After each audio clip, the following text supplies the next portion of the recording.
talked about the various studies that are going on. We're going to hear tonight about the 185th Street. There's one on the 145th Street corridor. There's paving going on 175th. We will be seeing light rail construction, seeing some utility work and some other things in preparation. So he says we are busy and we are active, and we hope the citizens will be really involved in all of that. Yeah, the other guest speakers were from Recology, or Cleanscapes as it used to be, and things are always changing. I know some of you may be aware that plastic especially is not as easy to turn over to into something else. I always say just try not to even buy it in the first place if you can. Try to avoid using plastics when you're purchasing things like produce, and it's probably not going to get much better, so expect it to be this way for some time. And obviously it's because of contamination issues. What is clean, what is big enough, what is small enough, so they went over that with us. If you can, I would say, if you ever get a chance to take a tour of some of these facilities, there's one out in Woodinville area that I went on a tour of, and I think there's one down in South Seattle where they take all the recyclables, and it's kind of quite an eye-opener to see just how much handwork is done by the employees that are working there, going through and just sorting out what gets blown away or magnetized away. There's little puffs of air that goes out, and there's a magnet that a young woman had invented a couple years ago to use to pull things out when because it's all mixed in our recycling, those blue bins. But the thing that struck me the most was the plastic bags. The things that get shredded up and caught anywhere. So those little plastic bags we all seem to have left over that are the stretchy kind of plastic bags that you get with produce, sometimes the bread bags. Those, if they're not bundled up nice and tight and put into your blue bin, they, if you just did it individually, they get caught up. And as you go through the tour, you'll see down below in the bowels of this huge area that it's all strung up and stringing everywhere and clogging up everything. So they have to stop all the machines in this big complex to pull all this shredded up plastic out. So be on the lookout for some more information coming in about your plastics in particular. There's some lots of different types of regulations, and I won't go into them. They're really kind of just basic regulations and all that difficult. If the utility and the service is able to describe it well, and it depends on where you live in the country. We send our items to be recycled somewhere, and over on the East Coast, they send them someplace else. Sometimes you mix colored glass, and sometimes you have the green and the clear. Anyhow, it was a nice discussion, so hang in there, and thank you for Do Recycling. And thank you, both Marlon and Gidget. Okay. Any miscellaneous meetings that people have to report on? You've attended. Our treasurer still hasn't arrived. Hopefully our funds are safe. He comes over from Bellevue, so it's, traffic is often an issue for him. Okay. One of the things that's on your announcements for coming meetings that might be of interest particularly is the Midvale Gardens Project meeting. Coming Tuesday, April 23rd, at 7 to 8 p.m. Now this is a project that's kind of local to Echo Lake, where they're trying to develop a garden area in areas that currently are satellite right away. And so this is a kind of an introductory planning session, I think, from trying to get the neighborhood understanding what's going on. That's going to be here in City Hall at room 303. Again, that's April 23rd at 7 to 8 p.m. It's on your agenda if you have a copy. So please, if you're interested in that particular area of shoreline, up towards the north of it's on 200th and 198th and the trail. 192nd. I think there's enough time on the agenda. Could we give them like 3 to 5 minutes to? If you're ready to say some words. Say something? Sure. Yeah. What you're going to be doing about? You got 3 minutes. I don't know. So the rest of This is the brainchild of Derek Chrysler, so just want to say thank you to him.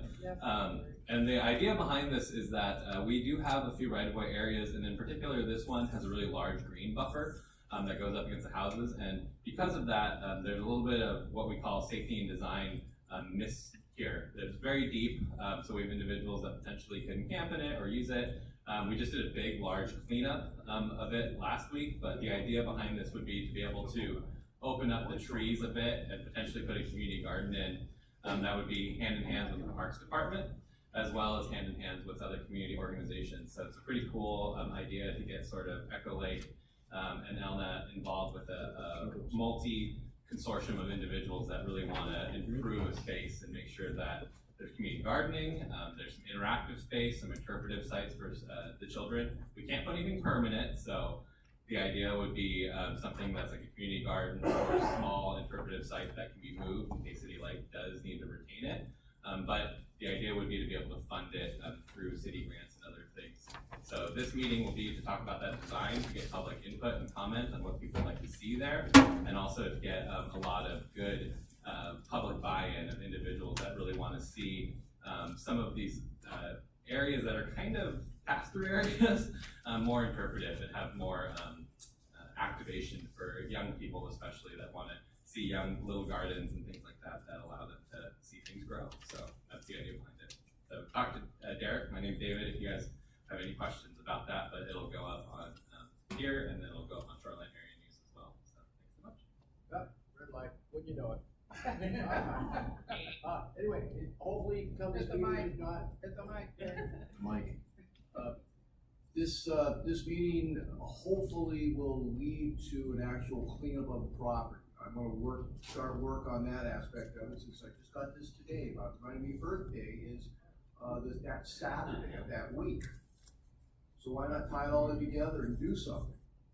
And I looked on my friend Google, and it's not supposed to rain that day.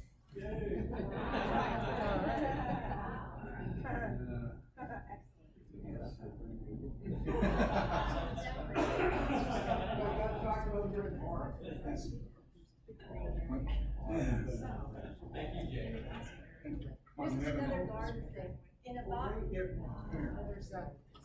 Nobody's gonna hear you.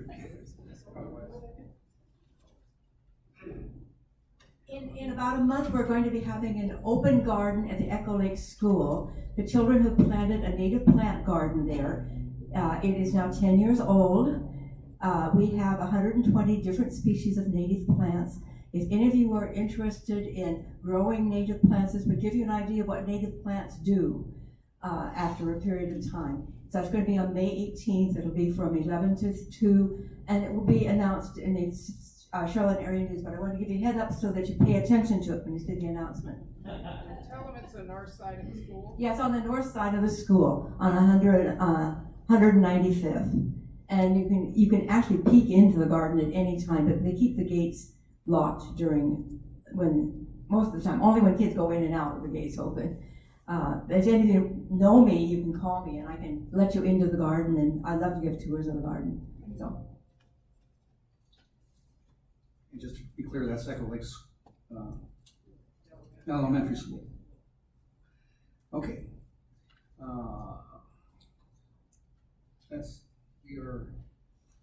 We have a spare 10 minutes. We still don't have a treasurer. Hopefully he's safe and sound. But these meetings are typically informal. We have refreshments to the side, coffee and hot water, and some cold water here as well tonight. Usually we let people get up and walk around a bit. I don't see our speaker here yet as well, so I can start without her if we need to get going. Martha had something else. Yeah, she is, she's coming down with the PowerPoint and a thumb drive, but I think I remember what the first 3 slides say. I can start us off. She's on her way. Martha had one more thing. She's on her way. Sorry, you and I stepped up at the same time, but I guess I got to the mic first. Trying to fill time. We had a garden work party at Desmore Pathway, which is the right-of-way that's at 188th and Ashworth, and we had on a rainy day about 15 or 16 volunteers come in and do about 38 to 40 hours of work. I was over there again today, and it's amazing how many people use this area that's technically not a park, but it's due to a mini grant from the city of Shoreline. So thank you for supporting that cause, and there's a lot of people that use that pathway. I live on Ashworth, and whenever I look up there, I'm seeing people going back and forth as a way to get through from Aurora Avenue or the school bus or whatever. All right, thank you. I'm seeing our presenter arrive up, and she may need a minute to set up. With I this, can start introductions while she plugs in the thumb drive. And so my name is Miranda Redinger. Some of you probably recognize me from the Station Center Planning. I see some station committee members here. And also want to acknowledge Councilmember Mulashin here this evening. This is Kendra Dudensky. She's our traffic engineer. And Nora DeLay Peng is our project manager for this project. So we're going to give you kind of an overview of where we are in the process right now, where we've been, how we got here, where we're going, and how you guys can actually tell us in a meaningful way, hopefully, what you think and what you like and what your preferences are. So we began this process in the spring, in the fall, we kicked it off with a series of outreach events. Did anybody of you come to any of those? Great, okay, cool. So that was a series of workshops and open houses and stakeholder group meetings. And as we worked through those, we got a lot of ideas about concepts, and we then took those ideas and turned them into cross sections. And the cross sections you see are on display tonight. We have 3 options for 185th Street, 3 options for 10th Avenue, 2 options for 180th. The boards behind me, the 80th is over there. The boards behind me show a comparison of those different options against each other using ranked criteria. Nora will tell you all about those as part of the presentation. But we had an open house last week, and about 80 people came, and we looked at the boards in the lobby. We had a similar presentation. We do have a worksheet if you would like to fill that out to help us get your opinion. What we're primarily interested in is moving forward, which of the options that we're presenting for each segment do you prefer, and what components of those options are the reason that you prefer that segment. So are you primarily interested in trees, bike lanes, bus lanes? You know, what are the things that are driving your decisions? Because in July, we're gonna come back to council, and we're gonna present most likely some kind of hybrid option based on the feedback that we're getting through this series of workshops and stakeholder meetings. And then we will move forward from July through the fall to create a strategy. So I can talk about what the words mean in the multimodal corridor strategy.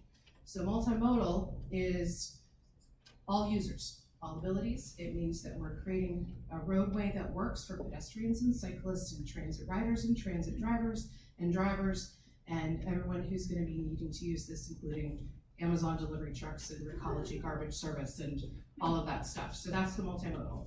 The corridor is, as you can see here, actually made up of 3 streets, 185th, 10th, and 180th. This alignment was decided to be the design concept behind the Sudbury plan for 185th Street, point being to connect Aurora and Town Center down 185th through the light rail station to 10th and then up 180th to North City Business District. So that was kind of the design intent. We have a perfect. So as I mentioned, we had a series of outreach events in the fall. Check that. We created the cross sections you see here, and tonight we're getting feedback on those. Again, we'll take that, bring it to council in July, and then move forward with how we're actually going to do it. It's important to note that we don't actually have capital funding dedicated to this project. So Sound Transit will make some of the improvements as part of their construction of the station. Developers that are coming in to get permits will start building the right cross section. We will work to find grant funding and other sources to actually fill in the blanks, but it will take a long time. It will not be like Aurora where we did 1 mile and then another mile and then the 3rd mile. So that's part of why we need to do some more planning once we know what the design preference is. And then building on past work, as I mentioned, a lot of this came out of the Sudbury plans for 185th, but it also implements pretty much every plan we've done. The Climate Action Plan, the Comprehensive Plan, the transportation master plan, the parks master plan, the surface water master plan. This is how all the stuff gets done, the pedestrian and transit and bicycle planning in the comp plan. And out of the 185th Sudbury plan, some of you may remember this cross section. We needed, in order to do traffic modeling, to develop a design concept and this was kind of the first concept to figure out how to accommodate all modes and to do some modeling around. It was never intended to be a final design, it was a starting place. And so, but what it did set some important things in motion, including the existing curbs here are 42 feet apart. The total existing right-of-way is 60 feet. And as we did the Sudbury planning, we now, when a developer comes in, we're asking for an 8-foot dedication. And then we're also, the setbacks that we set during the Sudbury plan created a full 90-foot potential area where no buildings may be built into, and that was to kind of preserve this space. But this also set kind of the minimum and maximum bookends. So the 76 feet that you see here was envisioned in the Sudbury plan.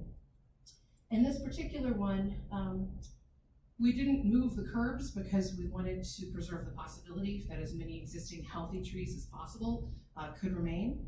There are 2 cross sections that build the full 90 feet that may involve moving one or both curbs. And so one of the things, we created distinctive scenarios out of all these options. And so we did that to say, you know, in one option, the curbs could stay, which means all the healthy trees that are able, maybe could be preserved. There's 2 more options. One for option 2, for 185th Street, we envisioned, and Nora, again, we'll explain more details, but just to explain the distinctness of the options. Option 2 imagines power lines above ground and new plantings of trees that fit better under power lines instead of the ones that have been pruned. And then option 3 imagines undergrounding power lines so you could have new full mature trees. So we also have distinctions with regard to bike lane, travel lane, bus lane. So just want to be clear that the options, the components of the options may at some point be mixed and matched into the hybrid, but that's what we're here to get information about from you tonight. The open houses that we had about 200 participants, half online, half at a meeting. And then we also had a series of walking bike tours and stakeholders and drop-in public houses and FAQs and website and an online survey. We're doing a lot of that for the second round, so we'll give you the web address if you would like to take the survey online at the end. And one thing that we learned at the first series of workshops, we asked people kind of what modes of transportation they take now versus what they would like to take in the future. And what we learned at a real high level is that in general, people would prefer to bike and walk and ride transit more and be less dependent on automobiles if that's an option. So we also heard some common themes about increasing amenities, enhancing pedestrian safety and experience, improving bike safety and connections, assessing existing trees for preservation, enhancing existing and building new green space, minimizing impacts to adjacent properties, reducing traffic congestion, and considering on-street parking. And now I'm going to turn it over to Nora, and she's going to tell you about the details. And then we're going to answer questions, and we'll walk around, and you can fill out forms and all kinds of fun meeting stuff. Good evening, everyone. So I'm the second half of this presentation. I'm going to go through more of the technical part of how we developed cross sections that are here today. And so first off, I always like to kind of just orient everyone to the information. So we have the Z configuration that Miranda was talking about, 185th, 10th, and 180th, and we've developed sets of distinct options for each one. And we broke down the corridor into segments so that we could start to respond to their different characters. So my, can you give the slide advancer? My first job is really to tell you about 2 of the segments that already have options or options that are coming. And so this segment A is from Fremont through the Aurora intersection all the way to Midvale. And The lane configuration for that segment is what we need today and tomorrow for turning movements on and off of Aurora. So our team has not put forth any proposed changes to the road configuration at this time, although we are looking at enhancing the edges, and I'll be showing you a concept for that in a minute. And then there's, just back up for a second, the other segment, what we call segment C, is a segment that Sound Transit and the city have been working together on a rechannelization plan to help support travel by general purpose vehicles and also buses to and from the station. So from 2nd Avenue, which is west of I-5, through over I-5 and to 8th Avenue is significantly going to be rechannelized and constructed by Sound Transit, and our team has assumed that we won't be taking out what they're putting in. We may be enhancing it, but that is why we don't have any other options for that segment. So what we're left with, and what I'm going to focus on tonight, is 185th segment B, and then 10th and 180th. And so, yeah, next slide. So when we start this process, we really like to put together a set of community based values that we will judge all of the options against, so we can fairly explain them, compare and contrast them. And so we looked at how are these options performing around benefits to pedestrians, to cyclists, to drivers, to transit operators and riders, what we call livability, which is it speaks to placemaking, to mode shift, and also just to environmental benefit. And then we have a criteria about cost.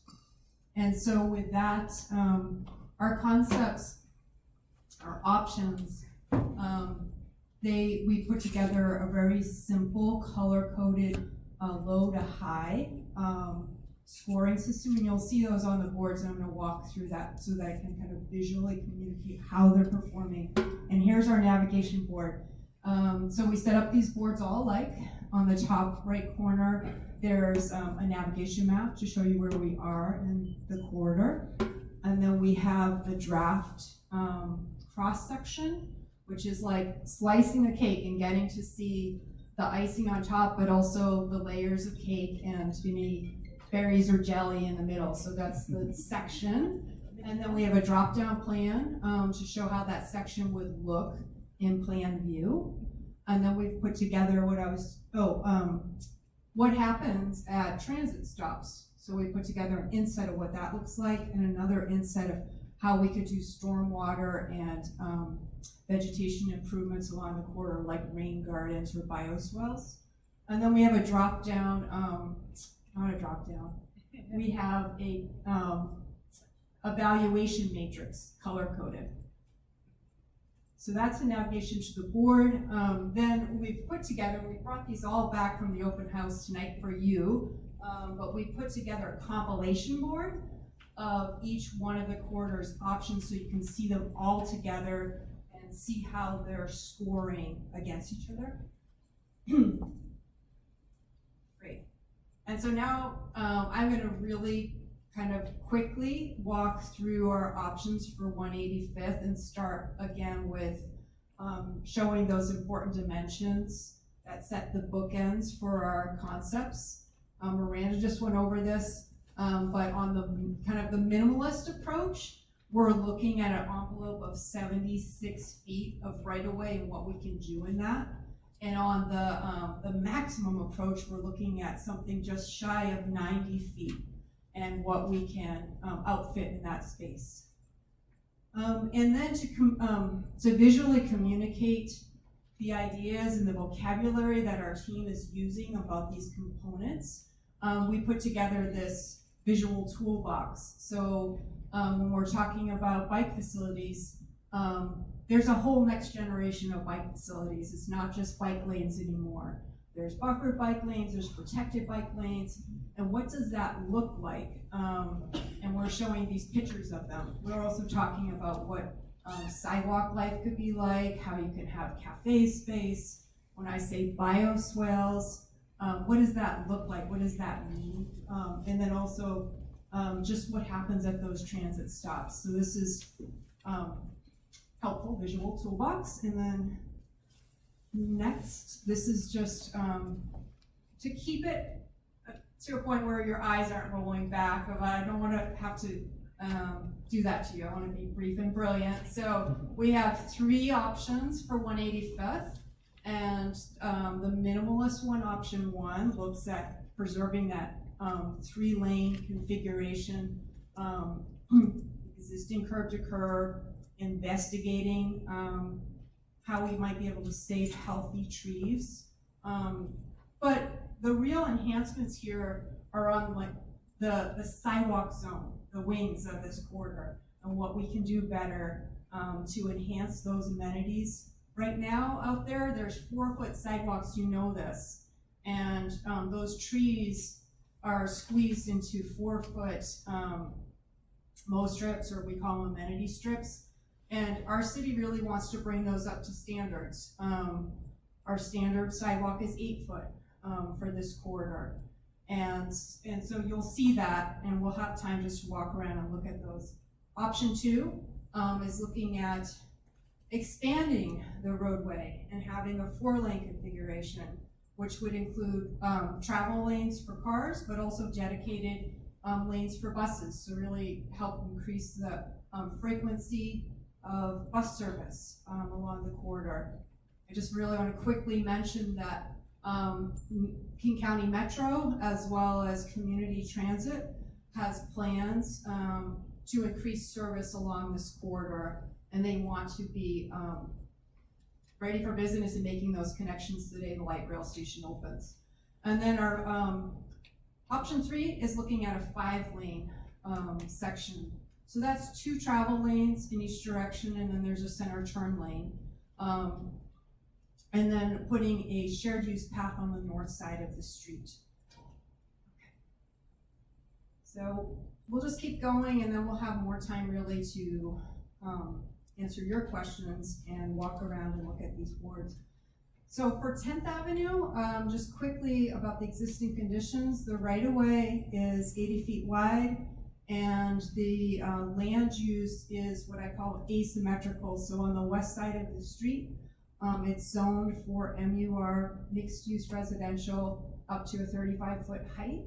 But on the east side of the street, I'm sorry, I got that wrong. On the west side of the street is MUR 70, and on the east side, right there, it's MUR 35. And so when our team was developing cross sections for this street, we really responded to the difference in densities, land use, building densities, and putting more outdoor space and enlarged sidewalk and flex zones on the side where there's higher buildings. Okay, and so we've developed a set of 3 options for this corridor. Option 1 and 2 are 2 lanes in each direction, and they're just looking at really the main difference between those 2 is that option 2 offers on-street parking on one side of the street. And then option 3, we introduce a center turn lane and look at how that changes traffic flow. And then my last, keep going. My last bit is to get us up the hill, right, to North City Business District. So 180th, the right-of-way is 60 feet wide here, and we also have differences on the edges with the zoning. So MUR 35 on the north side. On the south side, the zoning changes almost every block. So we start off at the bottom of the hill at MUR 35, and then it moves to MUR 45, and then by the time it's approaching 15th, it's commercial business. We know that there's new development. We know that the fire station is being renovated, And we have all those plans, and our team considered that when we're looking at how can we outfit the rest of the street to best serve all modes. Okay, so we just put together 2 options for this street segment. One of them looks at a 2-lane road with bike lanes, and the other has a 2-lane road with buffered bike lanes and on-street parking on one side. All right, and then the last kind of part that I want to walk us all through together is Shoreline, you know this, is growing in population, and people need outdoor spaces to enjoy and connect with each other. And so our team really looked at some opportunities to add more green space. And these ideas did not come in isolation with our study right now, but they harken back to past studies, and I will highlight each one of them. So we've identified 4 sites along the corridor, and the first site is at the intersection of 185th and Aurora. Let's take a look at the next slide. This will be helpful. This is another navigation board. Community gathering space boards at the back of the room. And when you look at them, take a look at the top right-hand corner. You'll see the navigation map to see where you are along the corridor. And we put together a bubble diagram of some ideas of activities to do in that space. And we've used these gestures of orange arrows to show where there needs to be connections to those streets. I just want to stress that these ideas are not design, but it's really a collection of activities or programming just to put it out there and to get your feedback, what you like, what you don't like, if you have other ideas that you've been thinking of. Okay, and then again, we like to show other examples out there in the world to visually communicate what we mean by a concept like a splash park.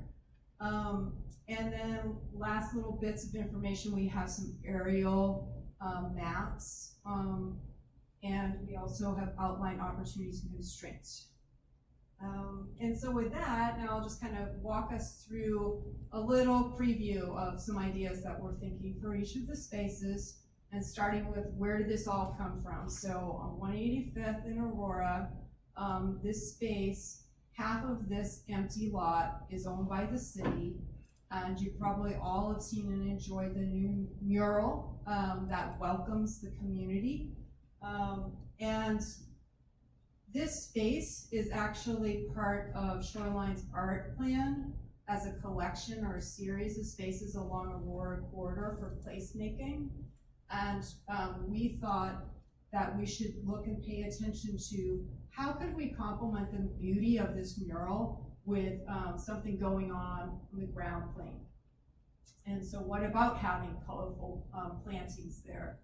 And what if, while somebody's waiting for the bus, and they can see the bus is coming in 5 minutes, what if they were able to make music in like a musical playground that really harkens back to like the strong history of music and performance along the Red Brick Road. We had Ray Charles, he used to play along here, so that's an idea. What if somebody was waiting for a bus and got to work out for 5 minutes in an outdoor fitness zone? What if there was public parking or even in the future bike share so people could make that last mile connection to their home from the bus stop? So those are some ideas. The second site is on the south side of the street between Ashworth and Stone. It's a low-lying lot, it's wet, it's hard to develop. The city identified this site as a potential site for making it a naturalized area during the 185th Station sub-area planning effort. And so we put together this diagram to imagine what if you could take a walk along a trail or a boardwalk with your neighbor. What if in the area, it's colored kind of raspberry color, we activated that space with public art to enhance our community identity? What if there was wayfinding or interpretive signage in that area. And then the third site is an idea of a trailhead for the trail along the rail. So for those of you that have heard about the trail along the rail, it's a city-led initiative that we're looking at this opportunity of the light rail line coming to the city and how we could echo that or parallel it with a shared use path that would extend out from 145th all the way north to 185th station and even 10 blocks more to 195th to make that connection with the existing pedestrian bridge. And we are working closely with Sound Transit's realignment of Fifth Avenue that they need to do so that they can get the train underneath 185th into the station. And so with that realignment, and we've been working for several years with Sound Transit, they asked the city, how do you want to put back your city right away, your street? And we said we would like an asymmetrical cross section where we have the roadway and then we've shared the pedestrian and bicycle facilities in a shared use path that could eventually be stitched together and become this trail along the rail. So what if, the next slide is getting back to the pool space. What happens if you put a rain garden Oh yeah, in the mix? right, and you would have a swale along the trail along the rail. Thank you, you always save me from. It's just so fun to say. I It can't is. let you get past it without saying it. Yeah, so, thank you. So, the idea is to really cap that all off with a trailhead at this space. This is a place really where people, I find, when they're going to catch a train, maybe they're going to the airport, they might want to meet, they might want to have a meeting place. So this could be that use. It also could be just a place to relax, to recharge. We have this idea of having a solar tree or canopy where you can sit down and rest, but also recharge your smartphone. What if you use solar power to have lit painting at night with a pattern? What if you increase the identity of this area with public art? So I see some smiles, okay. The last idea is Rotary Park. This is an idea that's part of our PROS plan, our Shoreline Parks Recreation Open Space Plan. And it's a collection of, it's several properties and Seattle City Light right-of-way and SPU right-of-way.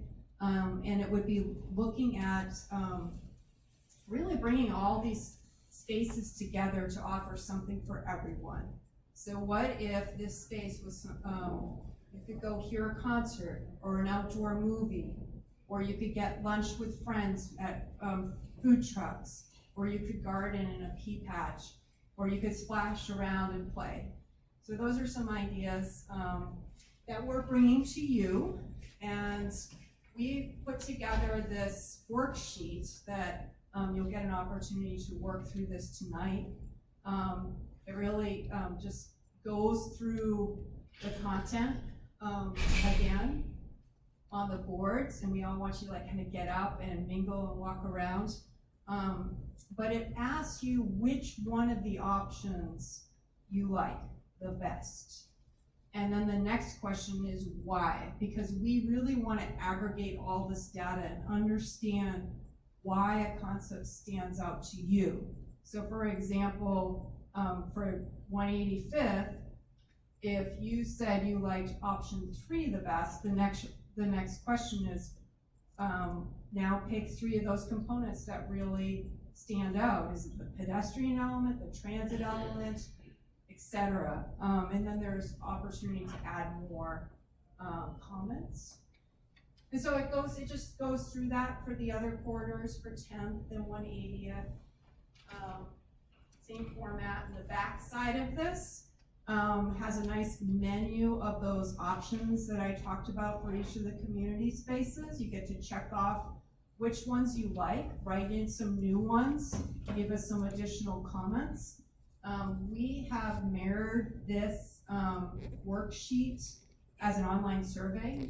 So I would just kind of ask you all if you have household members, neighbors that couldn't make it today, to please go to our website and take the online survey. We thought that kind of the hard copy will work tonight just because we're all together and you can physically move through this. You can't finish it tonight, no problem. Just drop it off for me sometime before the survey closes May 28th. So there's a really long opening for this survey. Okay, and then yes, it's time for us to try to answer some of your questions.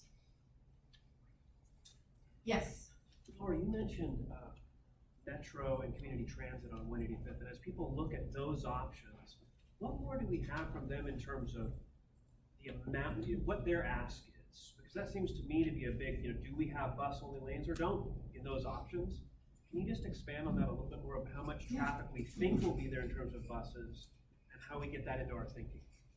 Yeah, I'll start it off. We also have our traffic engineer, Dudinsky, to help out, but we've been working really closely with Metro and community transit. We had a stakeholder meeting with them in the fall when we were just talking about the project's goals and objectives, and we just had another meeting with them last week to go over all these options. Metro wants to create frequent service, and what frequent service means to them is a bus every 10 minutes or less all day long. And in order to guarantee that speed and reliability, they would like to have a dedicated bus lane. On buses like this, everyone I think can understand this. Buses get stuck in traffic, or an Amazon truck pulls over just to run a package in, then they're off schedule. So do you want to add to that? Sure. Yeah, I can add a little bit. I guess a few things are somewhat uncertain in terms of what Metro and community transit's future service looks like on 185th. I think we certainly have a fairly clear picture of Metro's plan for the corridor, given that they've set in place their long-range plan. Certainly their intention is to restructure a lot of the service to feed into the stations, and they do intend 185th to be one of their main feeder routes, right? So I think that's key piece of information, is that we know Metro at bare minimum will be serving the corridor fairly frequently and adding more service to the corridor to feed in east-west routes to that north-south light rail line.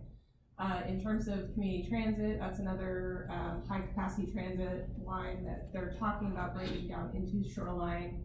There has been a lot of work around the design of the station to accommodate those buses, those new community transit buses, in order to allow them to serve the station itself, dropping off passengers from the north and vice versa.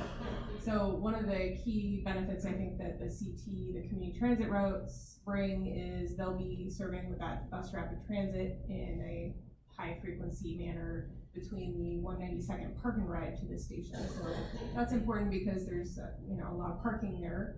That will be yet another option for folks that visit that park and ride to hop on the bus to get to their destination if they're going downtown or otherwise along the light rail line. So if you think about that park and ride, it offers a really great benefit because their beat bus service just really clipping along there pretty frequently, being able to take people from that location to the light rail station, which has fairly limited parking given sort of the future build out of this region. So all important to keep in mind.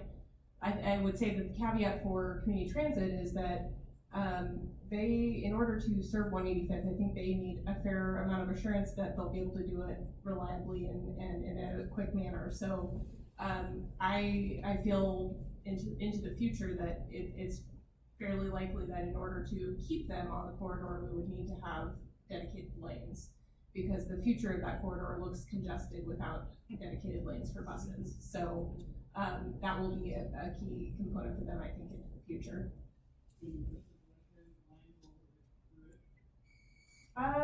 So the way that Sound Transit has aligned it at this point, no. The main traffic volumes at this point, big dwindle down by the time you hit the station, and I think there's a few things to keep in mind here. One is that the station garage itself is fairly limited in parking stalls, right? There's only 500 stalls, which means that not a lot of additional cars are going to be coming and parking there because they're going to run out of space. And so, the traffic to and from will be mainly stemming from the redevelopment around the area, right? So while I expect to see some congestion, certainly in that area in the 20-year future, I would say that, the very short segment, maybe between First and Fifth, buses, they might get stuck in a little bit of slowdown. We'll have to figure out those transitions over time for sure. With some potential future improvements. Right? So everybody can hear, I'm gonna have a mic for questions. Uh-oh. We might have to alternate which one of us has the mic on. We got here and then I see two over here.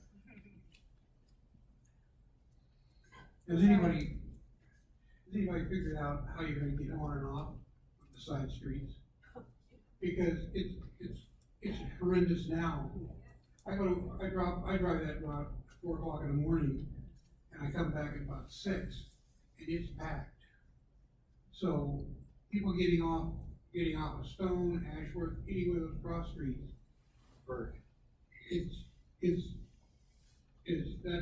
that part of the plan too? Also, the people that live on that 10th, are you gonna help them out? Because people are gonna run up that hill. They're not gonna go all the way down to 180th, they're gonna go up that hill and cut over. So, has anybody thought about that? So I'll take the first question related to access to and from side streets. I think that's a really important consideration. I would say at this level that we're looking at here with these sort of generalized cross sections, we're not to that level of detail yet. What we're trying to do is sort of set the overall footprint for the redevelopment that occurs so that they know where to set the curb lines. In terms of specific improvements to address those side street issues, that's really done at an intersection design level. We haven't gotten there yet. It's needed, and I think that's sort of the next step, but it would come as design funding comes along for this corridor. So that would be with either development projects that have to do with local service standards and updating those, or potential funding from other capital projects. So we have a couple of things. 185th Meridian is already a slated growth project that we are currently collecting transportation impact fees for. And so that would certainly be, one of those areas that we're going to be continuing design efforts on as we continue to bolster that pot of money. But yeah, that's a very important point, and I think it's something that we're all aware of and want to be cognizant of in terms of what we set in place here and how that might further either inhibit or provide a safer method for turning to and from side streets. Yeah. And the turn lane option sort of provides a little bit of a buffer to that. I think you touched on that earlier in the month, where if that goes in, that immediately helps some of those turn-ins from Fifth and some of those different cross streets, which is, I think, worth mentioning. Yeah, depending on where you're at in the corridor, yeah, I think that center turn lane can be really helpful. It exists in some areas of 185th already, and I think even in some of those locations, can be challenging during the peak hours to go through or turn onto the corridor. So yeah, it's an important thing to be thinking about in the future. But there was a second question about the 10th hill, I think. Yeah, well, because you come to the end of that, it's gonna get clogged. I'm just gonna go up the hill, go on a couple of side streets and drop into North City. If you think about it, getting up there, it's a little tricky, yes. But it's gonna, when that street gets clogged, when Fifth gets clogged up, people are gonna, it's not gonna take them. Also, if you come down that hill, you're gonna miss that intersection, you're gonna be able to slide right into the parking garage.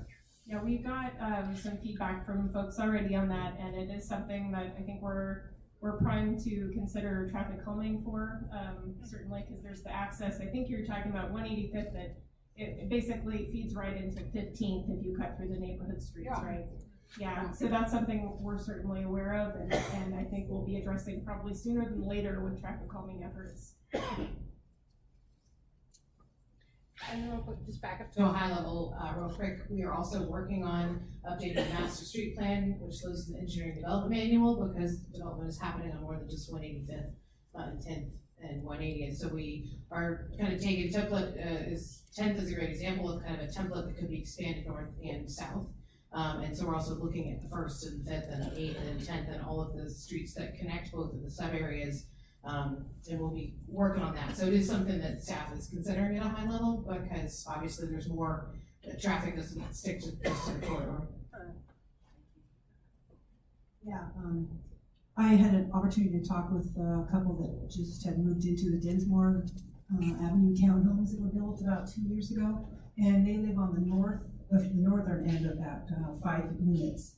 And she was surprised after having moved to downtown Seattle how noisy it is along the street. So I have 2 questions. I'm assuming that as this new pavement is put in, it'll be quieter probably, because there's some, I guess it's not as rough. Well, as best as you can, right? Yeah. I don't know if there's Marginally for some period of time, it does. For a period of time. But we don't have any planned paving projects at this point, in terms of the long term, the 20-year build out. Again, we don't have a funding source for this aside from our pavement preservation program, which hits arterial streets on a fairly, well, routine is a relevant term, but it would come in time. Yeah. And as that resurfacing occurs, you usually get a couple years of relative quiet. Freeways. But what happens over time is those voids in the pavement fill back up and Yes, I just warn everybody, it's gonna get a little noisier, so have your music or buy some fountains to put in your backyard. Yeah. And then, the calming devices, I know, I'm just wondering how, emergency services is looking at this. Do they have a preference at all? Because I would think if it's, the less congested, the better, because they're going back and forth, east to west, the 2 fire departments that are along 195th. the bus lanes could definitely help with that, right? Yeah. So, yeah, but Gloria can hit on that. We've definitely been coordinating with We met with fire as well as utility providers this week, and went over all these concepts, and the fire chief was there, and at this level, really, what he was saying to us, and it really makes sense, is I want to see it again, because we're talking really about the lengths right now. When we look at a cross section, it's a mid-block cross section, and he says, I just want to stay in close coordination and see how you work out the intersections, because the intersections are kind of the vital link when we're going to respond. We want to make sure those are clear and that our truck can make the turns. So, that's something, I guess, I would just say we always routinely connect with our emergency response team, and we also do things running auto turn and to make sure that they can make the turns that they need to fast. Do you want to add anything? No, I think that's pretty much it. And we captured it. Of course, they are concerned about increased delay and increased congestion. I think that's an ongoing concern as we develop and grow as a city. Experiencing more congestion citywide, it's certainly on their red flag list. They have such a good record already, I don't want it to get lower. Yeah, they do. You should be fine now. Hello, hey, that'll work now. I understood that they intend to have 500 spaces at the new train station, at the new transit center. To the north, Montlake Terrace has 1,000 parking places. Linwood has 1,360 parking spaces. I stopped in the Linwood Transit Center last week. They said it fills at 6:45 a.m. I know there's no parking in the Montlake Terrace Transit.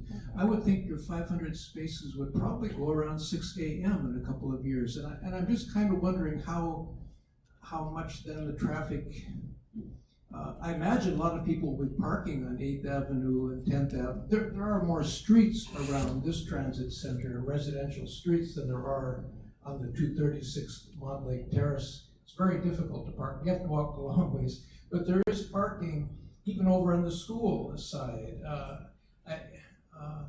That's what I would be kind of concerned about. I can't imagine there'll be too much increased traffic if there's no place to park except on the streets. That's kind of just a comment I wanted to make, that it's kind of a strange I wonder how the traffic is going to be affected by the new, or how people are gonna get to the new. Yeah, all key considerations. So I think one of the reasons why the parking supply in the 185th station is fairly limited is because with the very strategic rezoning effort around the light rail station, the idea is that we try to center the density around where there's transportation infrastructure so that people can actually walk and bike there. That's the intent, is for this station to serve the neighborhood surrounding, and that other people feeding in can hopefully come by bus or bike. A lot of the folks that are anticipated to come are going to be coming by bus. So that's the intent of this sort of neighborhood station. The other thing I would say is, yeah, you're absolutely right. I think that 500 stall garage is going to fill up by 6, 7 a.m. in the morning. And one of the key efforts that Sound Transit will be working with the city, me and some others, on over the next couple of years is how we implement residential parking zones around the station area, because you're right, there is a large supply of on-street parking. We don't want to encourage people to drive in from Everett into our city and park willy-nilly all over the streets.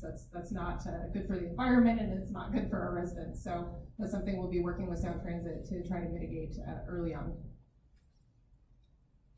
One more over here, and then I'll come over to you. So thinking about the options that we get to examine and reflect what we like about them, there's nothing more frustrating for me than to spend energy looking at options and find out at the end that really they weren't all viable.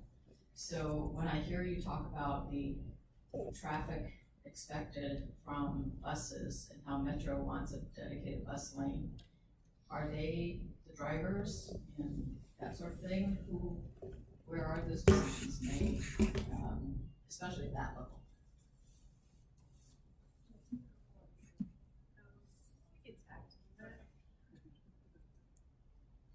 Okay, so can you hear me? Yes. What I didn't touch on tonight, but is part of our study and the development of these options, is the traffic, the traffic projections, like the existing baseline traffic flows and what they will be into the future. And what we know is that traffic's going to increase no matter what. And that actually all three of the options that we have, none of them can meet what we have today as our city's, what we call level of service. Option 3 starts to approach meeting that with a 5-lane configuration, but it would still fail. And we would have to go back to council, and we would have to get a resolution around allowing that corridor to have a failing grade, which we have done for a couple of other of our corridors in the city. So I guess the part that the distinctions in these options are that we try to, with the option 3, to look at flow for general purpose vehicles, so drivers. Whereas option 2 really looks at the flow for both general purpose lanes, one in each direction, much as like you have today, and then flow for transit. And so with that, you know, we remodeled that, and we know what the level of service will be, and it will fail as well for general purpose vehicles. And then option 1 is the minimal, and you can all guess that one's going to fail. So kind of the real big message, I think, is that this area is changing, and with the arrival of light rail station, and kind of the opportunities and to make improvements, to make walking, biking, taking bus, and taking transit easy and convenient, we're looking at what we call mode shift, so that one day you might drive, but other days it might be more convenient or enjoyable to take another mode. I think you hit on that well. I think, you know, in part what we're talking about here is precisely that mode shift conversation. We're trying to prime this area for the folks that come in to use other modes more, right? We know that the right-of-way space and our current infrastructure is fairly limited in terms of how much we can realistically build out, and for that matter, how much we or other development can afford to build out. So, in part, what we're trying to do with all of these various infrastructure improvements to the side, meaning the sidewalks, the bike lanes, and the bus improvements, is trying to encourage that mode shift. And I think, with the type of redevelopment that we're encouraging here in the city, that's a realistic goal to achieve. And so in part, those projections that we're talking about being real high into the future are based off of standard traffic projections, based on people owning lots of cars and using cars a lot to drive from point A to point B. And the idea in mind being that hopefully we'll get away from that a little bit, and those numbers will actually be a little bit lower than the projections. But I think, as you all know, traffic engineering is not a super fine science. People do lots of different and strange things.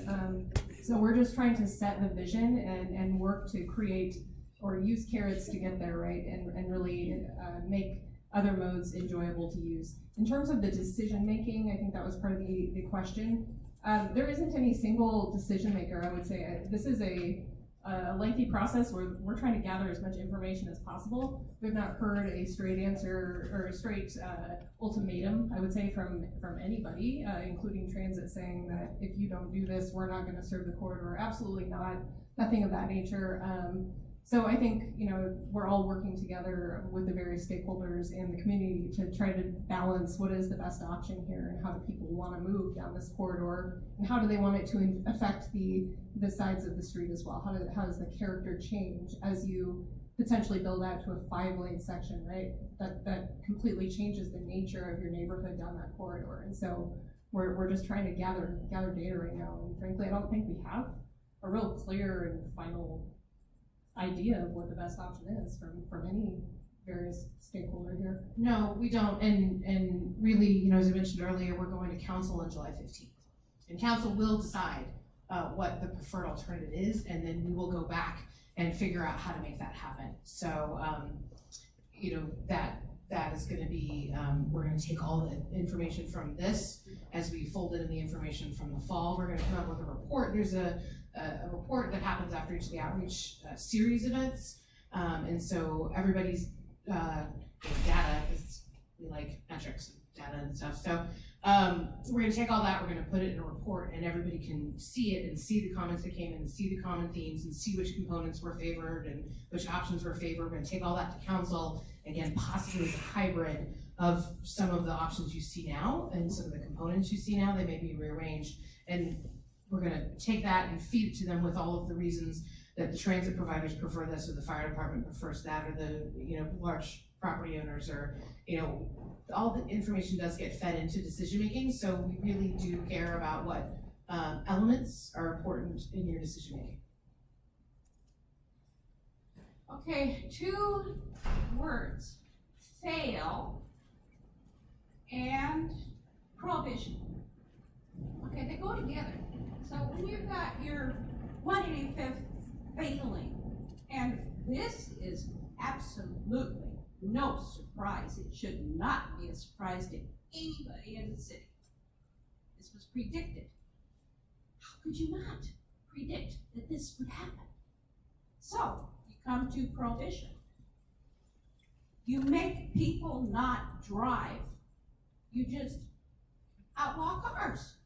You see, Seattle is going to try to charge people to go into the city. Is that what we want for Shoreline? I mean, it will work. But we knew, those of us who opposed all of this building along 185th years ago, we already saw the traffic problems on 185th. We knew it would get worse. It has already gotten worse. And you don't even have hardly any of your building yet. And what about your people? Where's your building around the light rail station even planned? Is there anything that's going in there so that those people can get on the train? So I'll start, and maybe Miranda can tackle part of it as well, but I guess I would start by setting a little different context. One is that the staffing council worked over the past 5-6 years, whatever it's been, to determine the strategic rezone in these areas around the light rail station, precisely so that we can mitigate the traffic impacts that we know are coming. So we know that this region is experiencing major growth, and we know a lot of that growth is coming to Shoreline. We plan for that growth by rezoning strategically around these high-capacity transit infrastructure, the light rail stations. If we had not chosen to do that, what ultimately happens is the sporadic infill throughout the city. And that kind of development really does rely on cars because there isn't that transit infrastructure to provide them from that point A to point B trip. And so in part, what the rezone, or in part one of the goals of the rezone is to provide the opportunity for people to not be so reliant on cars and to really get those trips down. If we hadn't done that, then there would have been inherently more traffic throughout the city. So I will just start there with this region is growing and we're trying to adapt to it the best we can, and this is the best strategy that is recommended at this point. So that's in part what it is. In terms of the failing level of service, yes, there absolutely will be a change in the nature of how traffic is going to function in this area. This is something that is going to potentially feel hard for people as the area changes. It's not going to be the same place that you've lived in for the last 30 or 40 years. And I know that that's difficult, but hopefully, in part what comes along with that is some real great enhancements to the livability of your streets. So things like the sidewalks and amenity zones, and areas for playing and parks. Hopefully that can really offset some of that uncomfortable change that you'll be seeing as this huge redevelopment occurs around in this light rail sub area. Miranda, did you want to tack on to that? Or? No, I think you hit it really well. You know, I think the other thing is once the train is coming, you know, if you don't, you drastically increase the demand. If you don't increase the supply, what happens? We would end up with multi-million-dollar gated communities in, you know, a light rail area, and then people would not be able to access it, especially people that need to rely on transit to get places. But I think you hit it really well. I could certainly talk for hours about, you know, growth strategy and density near transit and environmental benefits and walkability, but I won't, because we would like for you to be able to fill out the worksheets, walk around, take a close look at the things. I know we still have a couple more questions. Can I see show of hands for people who still have individual questions? So 4. Is it okay with everybody if we take the time to answer those 4 questions, or would you rather get up and start looking at boards and we can answer them one-on-one? It's now 8:17. Answer the questions. Answer the questions. All right, let's see. Hands again. 1, 2, 3, 4. 1, 2, 3, 4. I think you had it first. I noticed that you did not include 10th from 175th to 80th, 180th. It would seem to me that that's going to be clearly part of this corridor, because people will indeed use it as part of the corridor. So are you planning for that as well in terms of configuration? So yes, this corridor configuration that I've called the Z configuration was set in place during the station sub-area planning. As Miranda was saying, the idea was to really connect the North City Business District and the Aurora Corridor Town Center with this new transit hub. It is also, that Z configuration is part of King County Metro's long-range plan to have an east-west service that would extend not only just through North City Business District, but down to Lake Forest Park, so it starts to connect across cities. And so with that, we were directed, you know, this was pre-packaged and given to us as like, look at this corridor connection, and we are. But to your point, are we going to look beyond that and see what's happening on 10th all the way down to 175th, or look north and see what's happening on 10th up to Perkins Way? Yes, through what we learn in this project, we have the opportunity, and we have this opportunity every year, to revisit our basically our street design standards. It's called the Master Street Plan. And every time somebody puts in a permit application, they need to build their frontage, and we have dimensions for that. That probably will need to be revised based on what we learned through this study. Yeah, I'll just add real quickly too, I think one of the key pieces that really dictates that Z that you're seeing through the corridor too is the transit provision. We are anticipating transit service that's running clear down and through that Z over from 10th to 180th, whereas 10th between 175th and 180th will not likely have transit service. So it's one other sort of challenging factor to account for, and figuring out how to work that in terms of our corridor study, that those other streets can be dealt with better through the master street plan, and in that they're at least slightly more simple.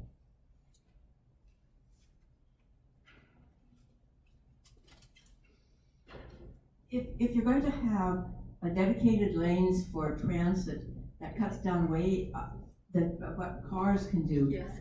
Do you have any plans or thoughts about parking facilities so that people from their neighborhood can have a place to park and get onto a transit to get to the light rail station? Who goes beyond that? Because without that piece, this isn't going to work at all. But if you have that piece in place, it could help considerably. Yeah, that's a great point. So keep park and ride destinations, I think. More. Right, yeah, I think that's something that Metro certainly has in their scoping horizon for the future service restructures that'll be occurring with the light rail opening. So as they start feeding in service, they will be looking at restructuring park and rides as well, targeting key locations, partnering with churches along the corridors. They're usually a great place to start looking at those parking destinations for sure. But yes, that is more in Metro's wheelhouse to deal with, in that they usually secure that parking for their transit ridership base. But it's something that I think is worth taking notes on here as well. Yeah.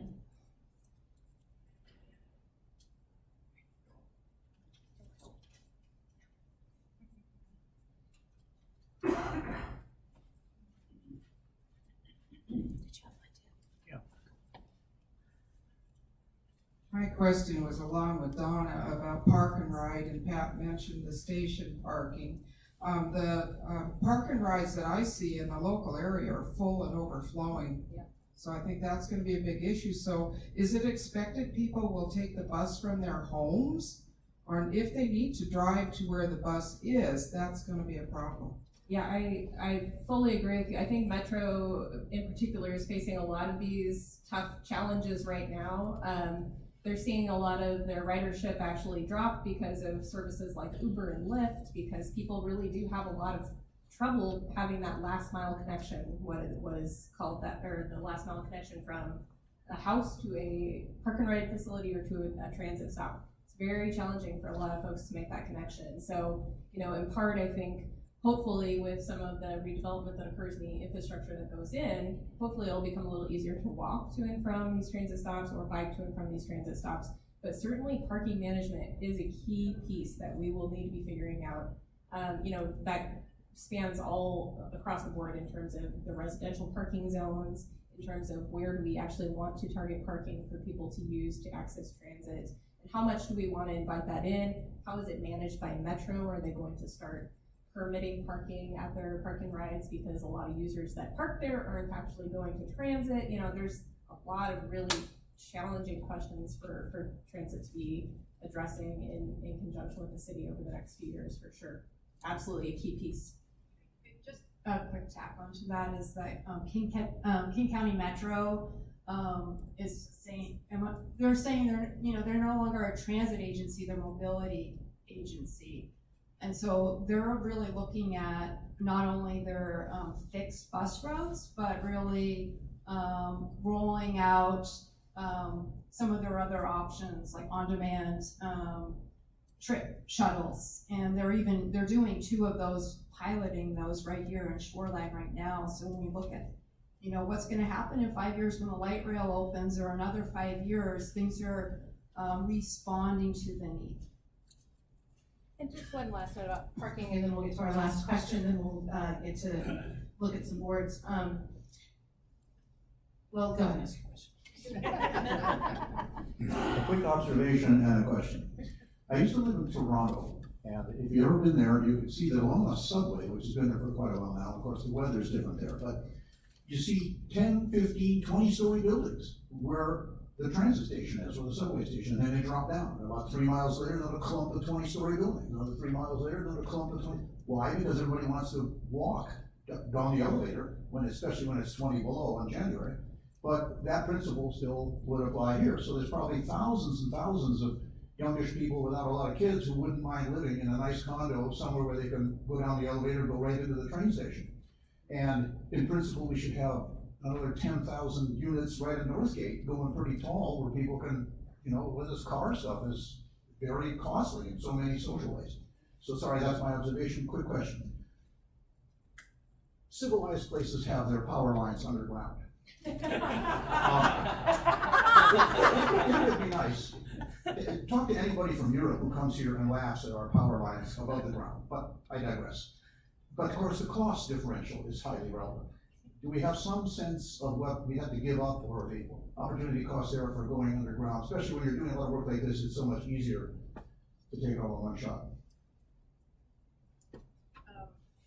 We've been having a lot of conversations the last 2 weeks about this. I mentioned we had a utility provider stakeholder meeting just this week where Seattle City Light was there. And I think we ultimately all want the same thing. They would very much like us as a city to have a master plan for how we want to handle the poles, whether they stay above ground or they go underground. They just want to know. And there's consequences or implications with each option. You know, above ground, there's spatial challenges. Even below ground, we're learning that there's spatial challenges because the bank actually emits a lot of heat, and some other utilities that are commonly underground need more distance between, you know, space between those. So I think the good thing, maybe to communicate, is that it's in our headlights. We're really having live technical conversations about this, and it is good that we are studying this corridor right now as it's coming kind of in focus, where there's all these development permits that are coming in, and each time a permit's pulled, people want to know how to get power to their new townhomes, and this question comes up. So I guess I'll just say that we are working towards something, but I cannot say there. I mean, we just don't know. We have to talk more. Yeah, there's a lot still to be determined there. I would say that, you know, with the Aurora project where we undergrounded the power along that corridor, ratepayers can see the little tacked on extra amount that was associated with that. So that gives you at least some baseline for that differential. One maybe, I wouldn't say hidden cost, but a side effect of undergrounding is that you then need above ground decorative light poles or something to that effect for streetlights, where currently we stick them on, you know, on utility poles, fairly cost-effective method. We would have to then install luminaires down the entire corridor. Super costly item in terms of both the installation and maintenance costs is really where we get into the high cost nature of the underground utilities. But well said. My husband uses that exact phrase when he talks about the above ground utilities. Well, and I think a lot of this comes down to who's going to pay for it, and how do you. Obviously, it's better for everyone the more that we can do at one time. There's a lot going on in the street right now. It's all things to all people. It's where all the utilities live, you know, in safety and mobility and stormwater treatment and all of that. So, you know, when we're looking at these options, we're trying to, as Nora mentioned, transition, ease of transition is a criterion. So as you're going, you know, if redevelopment happens and you're going underground and then coming back up, that can create some transition issues. So, you know, it would be an ideal scenario if we were able to do it chunks at a time, but that's not how this is going to play out initially. And I will make the point about the parking. One thing is we're not Seattle. We still recognize that people still have cars and people will continue to have cars. the audacious goal in Sudbury planning was if you could live in a station area and be a 1-car household instead of a 2-car household, then we've significantly, reduced greenhouse gas emissions and congestion and all that other kind of stuff.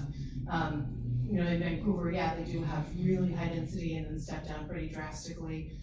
We thought, with the fact that this is already a big change going from single family up to, what's more typically transit-oriented development, that was a good step for now. It's possible that in the future there's, additional height that people may ask for, but that's going to be driven a lot by market forces, and we're going to spend a lot of time not only planning and implementing, but monitoring and revising and working on things over time.